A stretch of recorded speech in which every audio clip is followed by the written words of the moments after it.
Before the video does start, I want to make it abundantly clear that you should not in any way, shape or form harass the individuals brought up in this video. The community is already renowned for being one of the most hyperbolic and frankly insane communities out there in the wider gaming community, and not only is it just morally disgusting to do, but it only gives the Halo community as a whole an even worse reputation than it already has. So with that disclaimer out of the way, I'll let the video play. With Halo Infinite reaching its almost 1 year anniversary, there really isn't a whole lot to show for it from the perspective of you and I, outside of PC performance dramatically improving recently, which is to say the very least incredibly disappointing since there isn't much content to even enjoy those performance increases. And dear God, was the recent roadmap announced by 343 just dreadful? What?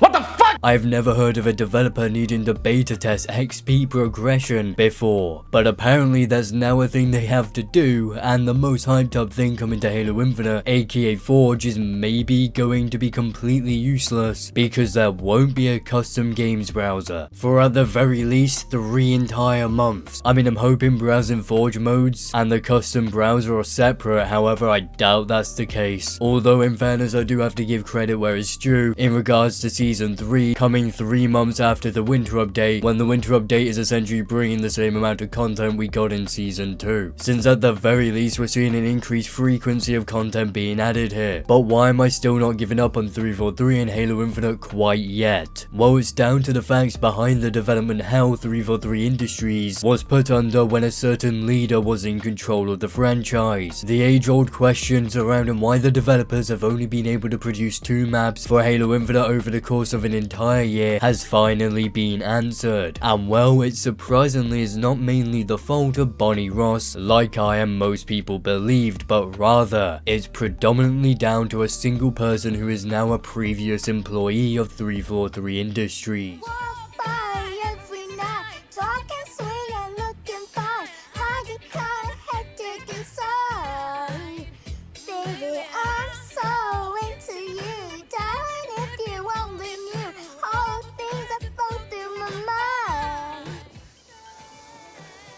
Is there a problem, officer? No problem. Just rush hour.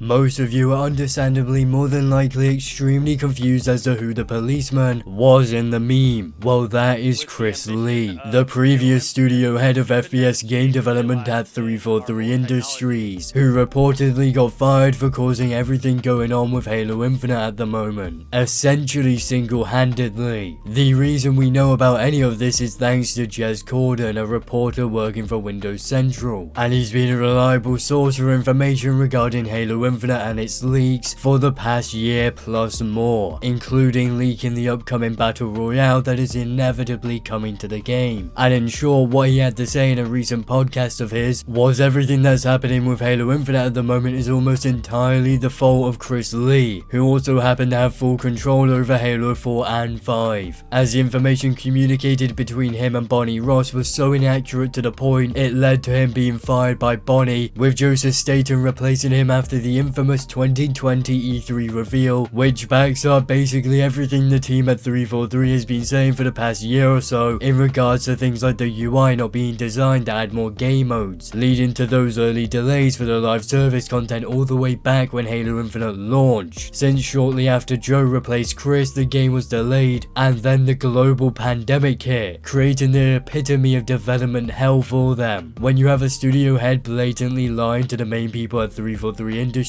for years, that's obviously going to have caused insane ripple effects throughout the entire studio. Not only would it have caused major issues with communication between the internal teams, but it would undeniably have also caused insane communication issues with any of the third-party studios used for outsourcing, and Microsoft as a publisher would have had completely misjudged the state of Infinite, which was likely the reason as to why 343 was unable to delay it for another year. Now, thanks to all of this, 343 essentially had to put together the entirety of Halo Infinite in a single year, again lining up with what we know about Halo Infinite's development and how they had to cut 2/3 of content to meet the deadline, because Chris Lee was reportedly far too ambitious and was constantly asking the developers to add more and more non-stop. So by the time Joe came in, he had the content lock the game for the 2021 release date. For those of you who are not too versed in game development, that is not a very long time, and so the developers had to take on massive amounts of technical debt, meaning the engine as well as the game itself was, in the simplest of terms, made up of nothing but spaghetti code in order to get it out of the door, in order to please Microsoft and the rabid fanbase. So when 343 comes out and discusses how they are having severe issues with even just the UI, they are likely not lying. For games like Elden Ring, being built off of what is essentially spaghetti code isn't a major issue because there's not a commitment to a live service / future content there. But for games like Halo Infinite, which are intended to be a live service, what it results in is, in layman's terms, the developers having to remove the top layers of a pyramid whilst fixing everything underneath, whilst also trying not to break everything above that segment of the game. What 343 has reportedly needed to do, and likely has been doing since launch in the background, is fixing the bottom of said pyramid, because if you don't fix the foundations of the game, then there's no way in hell you could possibly add more onto the existing product. And these issues are only exacerbated by Microsoft's absolutely brain-dead decision to essentially only hire contract staff, because it means people regularly move in and out of 343 during them attempting to fix the game. I'm sure I don't need to explain to anyone how that purely results in the time to fix Infinite being extended significantly, since every time a new person comes in, they have to learn what someone else's code does with no prior knowledge of it. And as anyone who has ever tried to help their friend in even the most simple Python lesson at school would know, no matter how skilled you are, that is a difficult task, especially with a giant AAA title like Halo Infinite. And thank God Bonnie made the decision to replace Chris with Joseph Staten, because although it will probably take until midway through season 3 to see the fruitions of Joe replacing Chris and then restructuring the entirety of 343 on top of that, it ultimately means Halo Infinite as a whole isn't weirdly doomed like campaign split screen co-op is. I still don't understand why 343 decided to cancel split screen for the campaign and will probably never add it in. I mean, for fuck's sake, it's been proven to run damn near flawlessly by the community bugging it into the game, even on the Xbox One. But nevertheless, what this also goes to show is how the wildly toxic hashtag Fire343 crowd are, in all honesty, not the brightest bunch, as Chris Lee didn't really get a punishment for a fuck up as giant as this, since he was simply moved to another position at Microsoft. However, thankfully not one that involves Halo. At least there's that. The higher ups would simply just get moved to another position at Microsoft if 343 ever got shut down, exactly like Chris was. I know it's difficult to be a Halo fan at the moment, but as Joseph Staten himself said, and as 343 has repeatedly stated, they're moving slow now so that they can move faster later, which lines up perfectly with what Jez Corden has brought to light. With the studio head behind Halo 4, 5, the Master Chief Collection's terrible launch, and the disaster that is Halo Infinite's development fired from 343 Industries, along with the most recent news of Bonnie Ross stepping down and her job being replaced by 3 different people, one of which saved the MCC, plus the leak from Jez Corden that the guy responsible for overhyping the Slipspace engine has been fired, I'm finding it incredibly difficult to not relapse on my hopium. I still do believe that Halo Infinite will make a No Man's Sky-esque comeback, or a Sea of Thieves-esque comeback, thanks to the studio's management issues seemingly being fixed now. So all that being said, we have finally come to the end of my video, and that means I now have to do what every YouTuber does at the end of his video, aka beg you to check out my Discord server, my Twitter, as well as like, comment and subscribe, so that I will see you all in the next video.